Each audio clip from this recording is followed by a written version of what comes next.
अस्सलाम वालेकुम, खबरदार में खुश आमदेद। मैं हूं आपका होस्ट आफ्ताब इकबाल।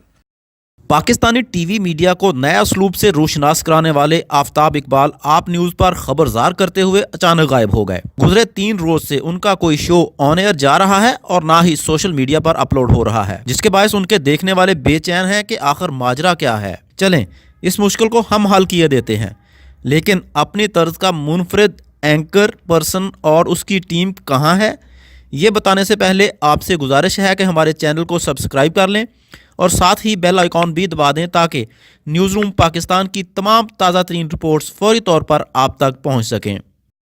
सवाल था कि आफ्ताब इकबाल की अचानक पूरी कास्ट समेत गुमशुदगी और आप न्यूज़ की स्क्रीन से खबरदार गायब क्यों हुआ। तो जनाब जवाब ये है कि दुनिया न्यूज़ के हस्बे हाल, जियो के खबरनाक और एक्सप्रेस न्यूज़ के खबरदार के बाद मारूफ एंकर ने खबरदार भी छोड़ दिया है। लेकिन उनके चाहने वालों के लिए अच्छी खबर यह है कि वो जल्द नियो न्यूज़ पर जलवागर होने वाले हैं।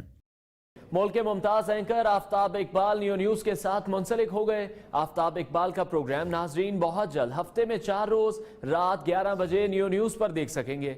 नए चैनल पर आफ्ताब इकबाल के प्रोग्राम का फॉर्मेट तो यही होगा, अलबत्ता नाम तब्दील करके खबरयार रखने की इतलात हैं। नियो न्यूज़ पर भी वो हफ्ते में 4 शो करेंगे, जिसकी तैयारियां जारी हैं और नया शो इसी माह ऑन एयर होने का कभी इम्कान है। रह गई बात आफ्ताब इकबाल के आप न्यूज़ छोड़ने की, तो इस हवाले से खबर है कि ये चैनल बतौर CEO उन्होंने खुद ही शुरू किया था, लेकिन इन्वेस्टर्स बदल गए और अब बहरिया टाउन के चेयरमैन मलिक रियाज इस इदारे के चेयरमैन हैं। इतलात ये भी हैं कि बाज़ मामलात के बायस आफ्ताब इकबाल की नई इंतज़ामिया से नहीं बनी और उन्होंने चैनल को खैरबाद कहने का फैसला किया।